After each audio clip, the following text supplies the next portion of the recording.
Five friends went to watch a basketball game on a cold Friday night in February 1978. They bought chocolate milk and candy bars at a convenience store on the way home. Security cameras captured them laughing and joking around, and then they were gone. Their car was found 4 days later on a remote mountain road in the Sierra Nevada, 70 miles in the wrong direction. Nobody knows why it was there. When investigators examined the underside of the car, they found something that stopped them cold. The undercarriage was completely pristine, not a single scratch. Not one mark from the rough mountain road it had supposedly been driven up in the dark. Whoever drove that car up that mountain knew exactly where they were going. Weeks later, 4 of the men were found dead.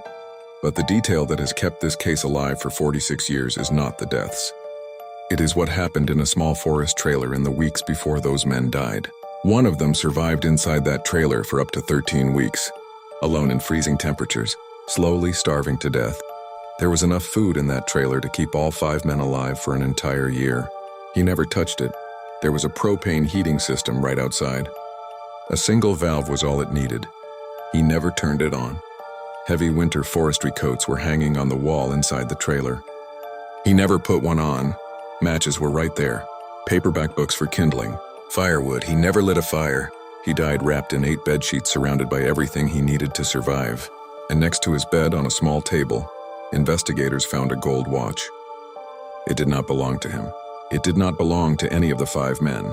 Nobody has ever identified who it belonged to, or how it got inside a locked trailer in the middle of a forest 19 miles from the nearest road. And the 5th man was never found at all. Not one trace, not one bone, not one piece of clothing. This is the story of the Yuba County Five, and it gets stranger with every detail you learn. You need to know who these men were before you can understand why this case is so heartbreaking. Ted Wire was 32 years old, a gentle giant, tall, friendly, and full of warmth. He loved sports and people. His mother described him as a very loving person who loved life. He had a cognitive disability that sometimes affected his judgment in unusual ways. His family told investigators that one night the ceiling of his bedroom had caught fire while he was asleep. When people came to wake him, he refused to get out of bed. Not because of the fire, because he was afraid he would be late for work the next morning if he did not get enough sleep. That detail will matter later. Jack Madruga was 30 years old, quiet and dependable. He owned the car the group used. He had served in the United States Army. He was the one who drove the group around on trips. Bill Sterling was 29, warm and deeply caring, known in his community for his religious nature and gentle spirit. His sister Debbie would later say something that investigators never forgot. She said Bill did not like snow. He would never have driven up a mountain road voluntarily. Jackie Hewitt was 24, slightly built, cheerful, and devoted to the group. His father would spend years searching for him after his disappearance. Gary Mathias was 25, and he was different from the others in one important way. He did not have an intellectual disability.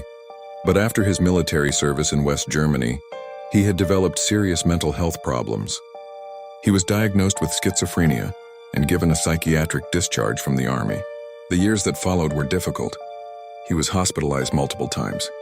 On one occasion, he escaped from a psychiatric facility by crawling out through a drain pipe and hitchhiking home still wearing his hospital pajamas. By 1978, however, Gary was genuinely doing well. He lived with his parents, took his medication every day, and worked part-time in his stepfather's gardening business. His basketball coach at Gateway Projects said he could still feel that Gary might flip out at any time, but for 2 full years before the disappearance, Gary had given nobody any reason for concern. All 5 of them played basketball together on a team called the Gateway Gators through a program called Gateway Projects in Yuba City. This program helped people with disabilities develop job skills and independence. All 5 men had met through Gateway and become close friends. The families called them simply the boys. Here is what you need to know about Gateway Projects. 3 years before the boys disappeared in February 1975, an arsonist broke into the Gateway Projects workshop and burned it to the ground. The damage was estimated at $150,000. Weeks later, a Molotov cocktail was thrown through the window of the main Gateway office. The Gateway director, Donald Garrett, expressed concern that the attacks were connected to a wider campaign against facilities for people with disabilities. Then, on April 6, 1975, Garrett was found dead in his apartment. He had been doused in an accelerant and set on fire. The autopsy confirmed burns on 60% of his body. Investigators concluded it was foul play. His murder was never solved. The Gateway Projects then received bomb threats when they moved to a new location.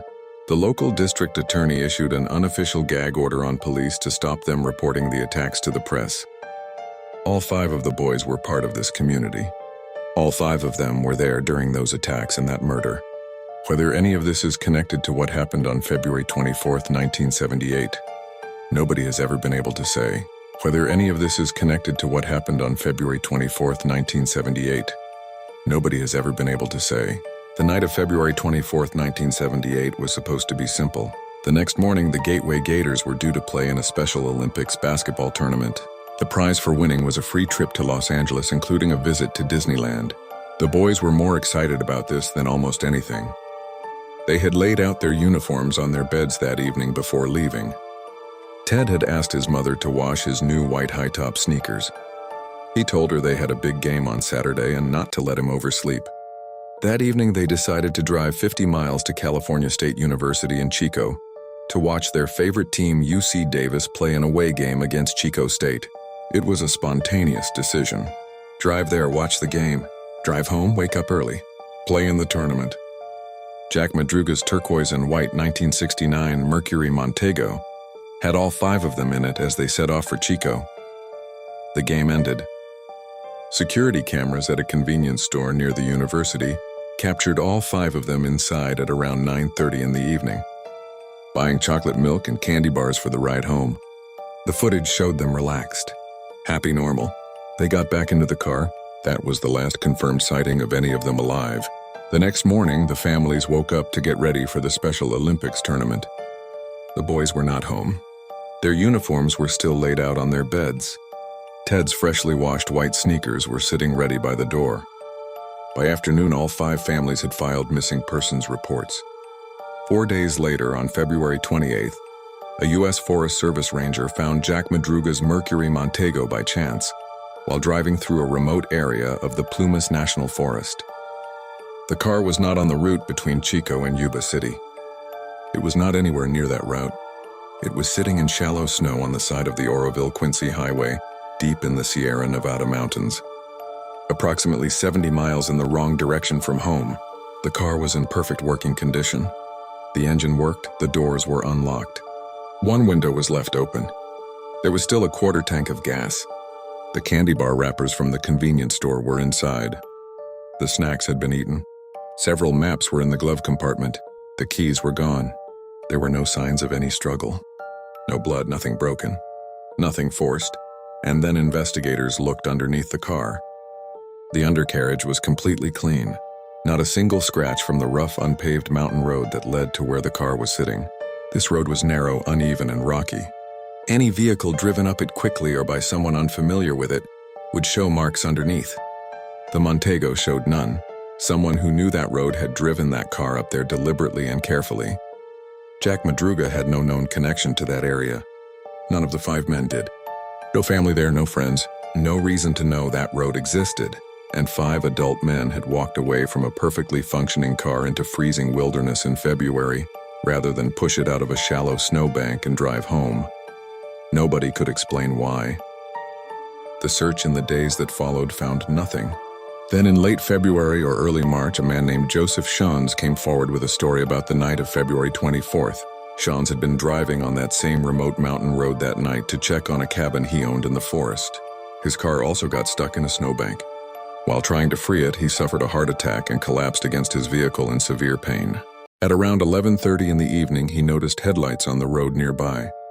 He saw several men get out of a car along with what appeared to be a woman carrying a baby. He called out for help. They stopped talking.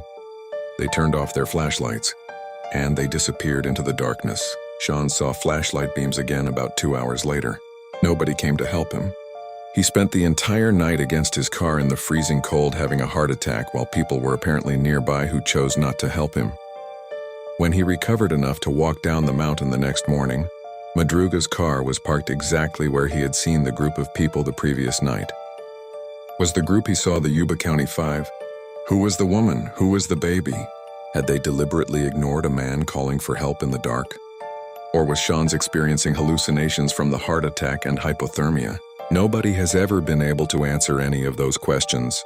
The winter search found nothing. The families waited. Then spring came and the snow melted.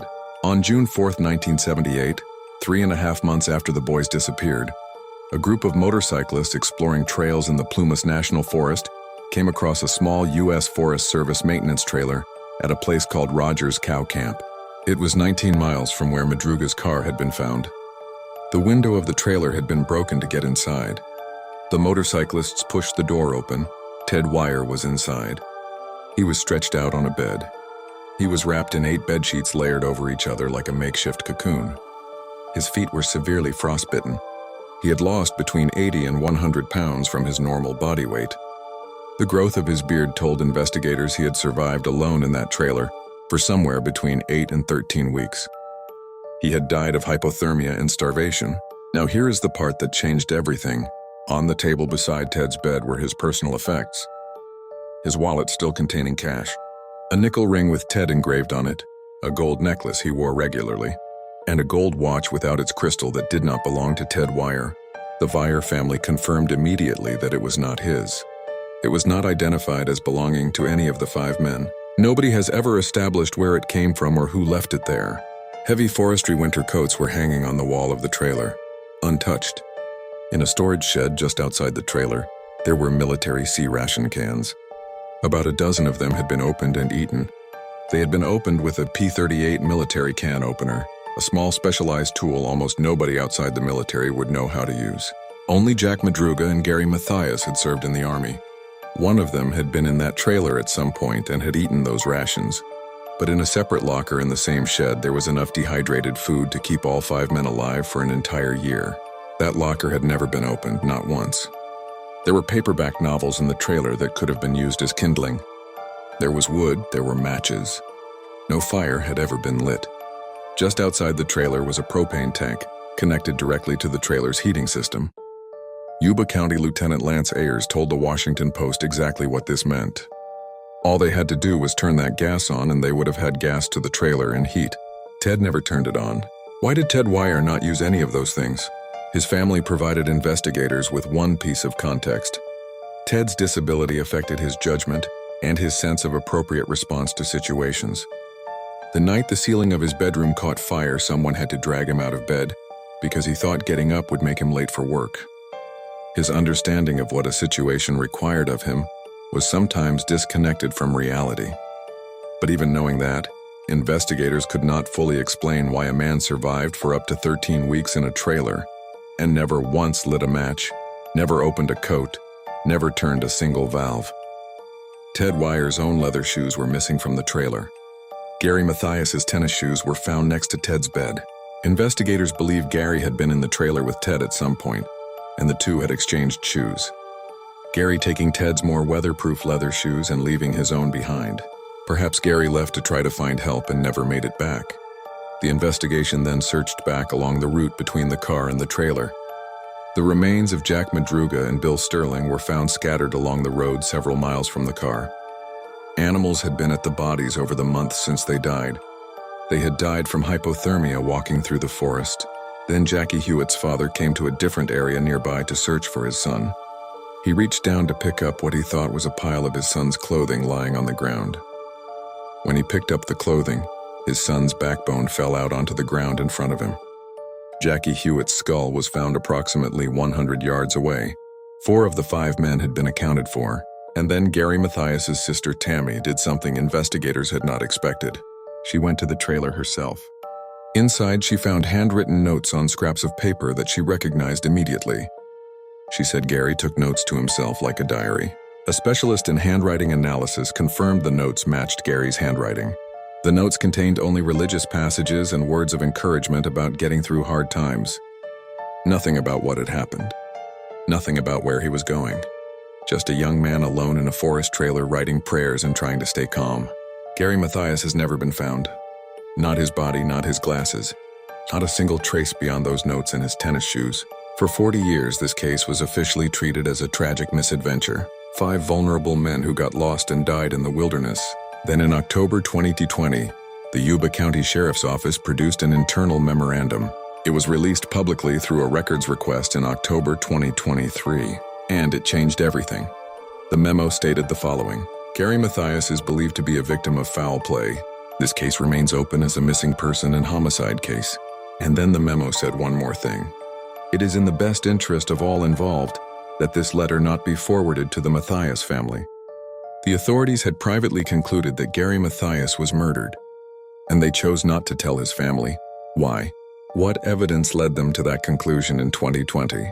Why was it kept secret? Who are they protecting? Or who are they afraid of? Nobody has publicly answered any of those questions. So what actually happened to the Yuba County Five? Here is what we know for certain. The car that drove them to that mountain road showed no damage on its undercarriage. Someone familiar with that road drove them there. Bill Sterling's sister said someone made them go up that road. Bill did not like snow. He would never have gone there voluntarily. Joseph Schons saw a group of people on that road that night who deliberately ignored his calls for help and disappeared into the darkness. One man survived for up to 13 weeks, surrounded by food, warmth, and clothing he never used, and died anyway. Another man left handwritten prayers in an empty trailer and then walked out into the mountains and was never seen again. And in 2020, investigators privately concluded it was a homicide and chose not to tell the victim's family. The theories that remain are these. Gary Mathias had stopped taking his medication or something that night triggered a schizophrenic episode. His behavior became frightening to the others. He directed them up that mountain. And the group followed him because they trusted him. This theory has supporters and it has problems. Nobody at the game or the convenience store noticed anything unusual about Gary. And the 2020 memo calls Gary a victim, not a perpetrator. Something happened at the basketball game or in the parking lot that night. Something one or more people needed to ensure stayed quiet. The community where these boys lived had already seen their director murdered and their building burned. People with power and violent intent had already targeted gateway projects. Maybe that night the boys saw something or heard something or were in the wrong place at the wrong time, and someone made sure they drove up that mountain road and never drove back down. Or the truth is something else entirely. Something that 46 years of investigation has not yet uncovered. Something that a sheriff's memo from 2020 hints at but does not explain. Ted Wyer's nephew Dallas described his 12th birthday as just a house full of sad people. Because 5 days before his birthday, his uncle had gone to a basketball game and never come home. Tony Wright spent 4 years researching this case and wrote a book about it. His conclusion was simple. None of this makes sense. He called it a journey into madness.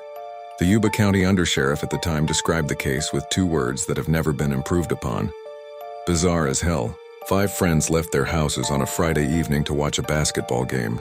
Their uniforms were laid out on their beds. Ted's sneakers were freshly washed and waiting. Something happened between that convenience store at 9:30 in the evening and that mountain road 70 miles away. Something that investigators now privately believe was a murder. Something they chose not to tell the family about.